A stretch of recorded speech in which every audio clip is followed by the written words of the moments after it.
எந்த நிலையில் மரணமே உன் கூறி எங்கே, பாதாளமே உன் ஜெயம் எங்கே என்று ஆர்ப்பரிக்கிறார் என்றால், மரணத்தை ஜெயித்த வேளையிலே, மரணம் ஜெயிக்கப்பட்ட வேளையிலே, மரணத்துக்கு அதிகாரியான சாத்தான் ஜெயிக்கப்பட்ட வேளையிலே அவனை ஜெயித்து, அவன் உண்டாக்க மரணத்தை ஜெயித்து நாம் எல்லாரும் ஒரு நிமிஷத்திலே ஒரு இமைப்பொழுதே மகிமின் மீது மகிழும் மறுரூபம் அடைவோம் என்று 52 53 வசனங்களுக்கு உட்பட்டவர்கள் ஆரவாரம் செய்கிறார்கள். The people who are belong to the 52nd and 53rd verse, who are related to this group of people, the situation when they sang this song, oh death, where is your sting, oh Hades, where is the victory?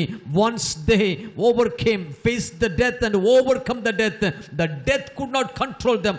By that time they could able to shout for joy and sing with boldness, oh death, where is your sting, oh Hades, where is your victory? A voice of victory, a voice of overcoming. வேதாகம் முழுவதிலும் எகிப்தை, சிவந்த சமுத்திரத்தை தோற்கடித்து அவனை சிவந்த சமுத்திரத்தை ஜெயித்து அக்கறை சென்ற இஸ்ரவேலர்கள் புதுப்பாடல் பாடி சேனைகள் கர்த்தர் என்று ஆரவாரம் செய்து சங்கீத பாடல்கள் பாடினார்கள் என்று யாத்ராகமம் 15ஆம் அதிகாரத்திலே வாசிக்கிறோம். In the book of Exodus chapter 15 we can find Israelites have gone through the Red Sea and came out of the Egypt. Whenever they came out of Egypt and came through the Red Sea and overcame the Red Sea, they came out on the other shore and sang songs of new songs and give praises unto the Lord. மரணத்துக்கு அதிகாரியான சாத்தானை மரணத்திற்குள்ளாக்கும்படி பிறக்கப் போகிற அருமைய இரட்சகரே, எலிசபெத்தின் வயிற்றிலே இருந்த பொழுது ஆவியானவர் அங்கு பரிசுத்த ஆவிக்குள் நிரம்பி எலிசபெத்தின் வயிற்றில் இருந்த அந்த குழந்தை துள்ளி குதிக்கும் நிலையிலே மகிமையானவர்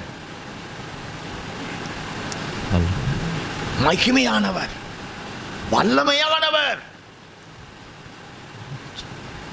மேன்மையானவனை செய்தார் என்று அங்க மரியாள் பாடுகிறார். Also it's written in the book of Luke that when the ruler of the death has been put into the death, that male baby, the one who is going to give the devil the punishment of death, is going to give birth. When this greetings comes out of the Mother Mary to the Lady Elizabeth, when the greetings went to the Elizabeth, the child was in the womb of Elizabeth, filled with joy, filled with the Holy Spirit. Such an experience was happened. வெளிப்படுத்தல் 5ஆம் அதிகாரம் 9-10 வசனங்களில் அதாவது இயேசு கிறிஸ்து ரத்தத்தால் மீட்கப்பட்ட சகல ஜாதியில் பாசிக்கார் கோத்திரத்தார் இருந்து மீட்கப்பட்ட ஜெயம் பெற்றவர்கள் புதுப்பாட்டை பாடினார் என்று வாசிக்கிறோம்.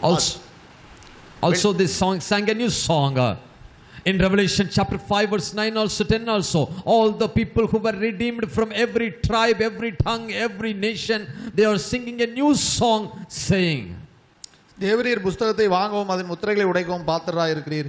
ஏனெனில் நீர் அடிக்கப்பட்டு சகல கோத்திரங்களிலும் பாசைக்காரர்களும் ஜனங்களிலும் ஜாதிகளிலும் இருந்து எங்களை தேவனுக்கென்று உம்முடைய இரத்தத்தினாலே மீட்டுக்கொண்டு எங்கள் தேவனுக்கு முன்பாக எங்களை ராஜாக்களும் ஆசாரியர்களும் ஆக்கினீர். நாங்கள் பூமியிலே அரசாளுவோம் என்று புதிய பாட்டை பாடினார்கள்.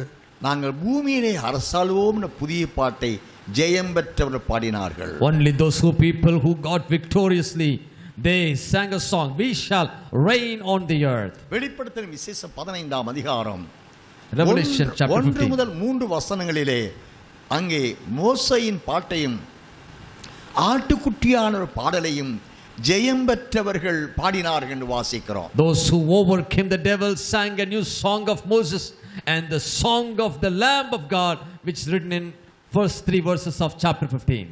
இப்பொழுது வெளிவாசியின் வசனத்தை, பின்பு வானத்திலே பெரிதும் ஆச்சரியமான வேறொரு அடையாளமாகிய கடைசியான வெளிப்படுத்தல் 15ஆம் அதிகாரம் 1 முதல் 3. பின்பு வானத்திலே பெரிதும் ஆச்சரியமான வேறொரு அடையாளமாகிய கடைசியான 7 வாதைகளுடைய 7 தூதரை கண்டேன். அவைகளால் தேவனுடைய கோபம் முடிகிறது.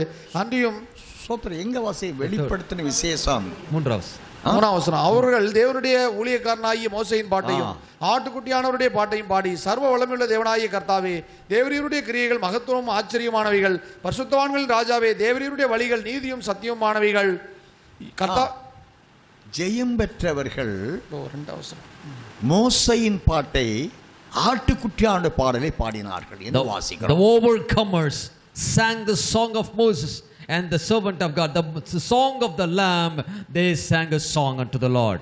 வெளிப்படுத்தல் 14ஆம் அதிகாரம் 1-2 வசனம் வாசிக்கிற பொழுது, சீயோன் மலையிலே ஆட்டுக்குட்டியான பாடலையும் புது பாடலையும் பாடினார்கள் என்று வாசிக்கிறோம். Revelation chapter 14 verse 1 and 2. They sang a song of the Lamb of God and also a new song in the Mount Zion.